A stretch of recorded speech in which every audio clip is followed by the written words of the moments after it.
The sea was calm that morning, yet there was a quiet tension in the air. A small, weathered boat rocked gently against the dock, its paint chipped and faded from years of service.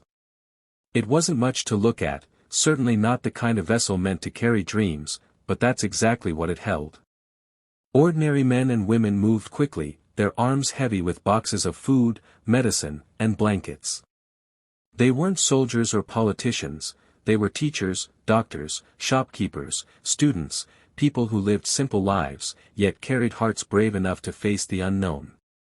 Each box they lifted seemed more than just aid, it was a promise of compassion, a lifeline for strangers they might never meet.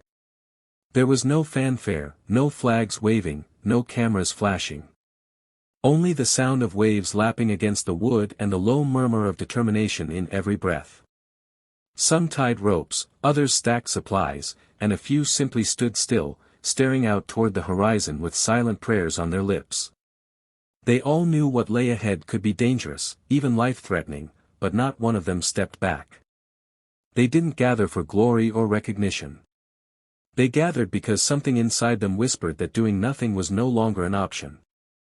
And as the boat began to sway under the weight of both cargo and courage, it became clear, this journey was not about how strong the boat was.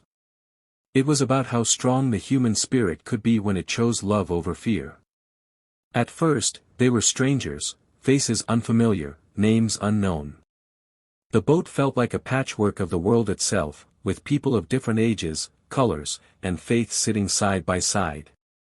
A young doctor from Europe carefully taped shut a box of bandages while an old fisherman from the coast adjusted the nets and ropes with weathered hands. A teacher quietly pulled out a small loaf of bread, broke it in half, and without hesitation offered it to the man beside her. He didn't speak her language, but the smile that followed said everything words could not. The sea stretched endlessly around them, and for many, the fear of what lay ahead weighed heavy. Yet, in the midst of that fear, something gentle began to grow. Someone strummed a guitar softly, and soon laughter rippled across the deck. A child traveling with her mother passed around dates she had carried in a small tin box, and the group shared them as if it were a feast. Their differences no longer mattered, faith, culture, and background melted into something greater. They were no longer passengers, they were companions, bound by a purpose far stronger than their differences. As the sun dipped lower in the sky, casting a warm glow across the boat, they leaned on one another, speaking through smiles, handshakes, and simple acts of kindness. The journey had barely begun, but already the walls between them had dissolved.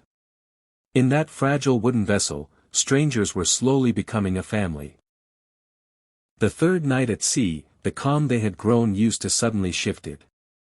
The horizon darkened as heavy clouds rolled in, swallowing the stars one by one. The waves, once gentle, rose higher, slamming against the sides of the small boat with a force that made the wood groan. Rain lashed down, blurring the line between sky and water, while the wind howled through the sails like a warning. Radios crackled with urgent voices in different languages, some warning of an interception ahead, others urging them to turn back before it was too late. The air grew thick with fear.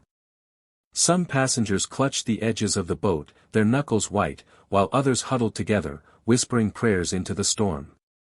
A young woman closed her eyes and began to sing softly, her trembling voice rising above the thunder.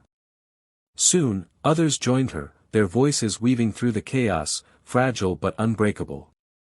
The boat lurched violently, sending a box of medicine sliding across the deck, but hands quickly reached out to steady it, and one another. Fear was real, undeniable, but so was the courage that held them together. Every soul on board knew the risks. They might be stopped, they might be taken, and they might never see their families again. But still, no one begged to turn back. In the storm's fury, their determination burned brighter.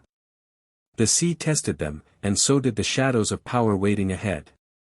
Yet the boat pressed forward, fragile but unyielding, carried by something stronger than fear, hope. Morning broke with a weary silence after the storm, but the faces on the boat told a different story. Fear still lingered, yet exhaustion had softened it into something tender. That was when the true strength of their mission revealed itself, not in grand speeches or dramatic gestures, but in the quiet acts of compassion that unfolded on the deck. A small boy, shivering from the damp night, curled up against his mother. Without hesitation, an elderly woman slipped off her only blanket and wrapped it gently around him, her own shoulders left bare to the chill. Nearby, a volunteer noticed another passenger struggling to breathe. He offered his last bottle of clean water, pressing it into the man's hands with a smile that asked for nothing in return. Everywhere you looked, kindness bloomed in small, fragile ways. A young man, seasick and weak, was held upright by two strangers who had never met him before this journey. A mother who had brought a handful of dates from home shared them with everyone around her, even though she had almost nothing left for herself. Each gesture was simple, yet in the midst of danger, it felt extraordinary. No one knew what awaited them on the horizon, interception, arrest, or worse. But in that moment, they had already found something far greater than safety. They had found each other. On that fragile boat, compassion became their shield, and humanity their anchor. Against fear, their kindness shone like a light no storm could ever extinguish. The shoreline came into view just as the sun rose, painting the horizon with gold. For a long moment, no one spoke. They simply stared at the strip of land growing larger with every wave, their eyes wide, their hearts heavy with both relief and disbelief. Gaza was finally before them. On the deck, hands trembled as they gripped ropes and boxes, not from fear this time, but from the weight of what this moment meant. They had survived storms, threats, and sleepless nights, and now the dream that once felt impossible was within reach. As the boat neared the coast, figures began to appear on the shore, families, children, elders, waving, shouting, their voices carried over the water like a chorus of welcome. Tears welled in the eyes of the passengers as they lifted the boxes of food and medicine, passing them hand to hand, each movement filled with urgency and joy.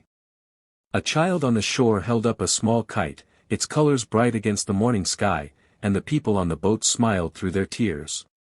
In that moment, they understood, this journey was never just about supplies. It was about love carried across the sea, about strangers who had chosen to care for people they might never know. They hadn't brought an end to suffering, but they had brought hope, and hope is sometimes the greatest gift of all. As the small boat touched land, it carried more than aid, it carried proof that even in the darkest times, humanity can sail farther than fear.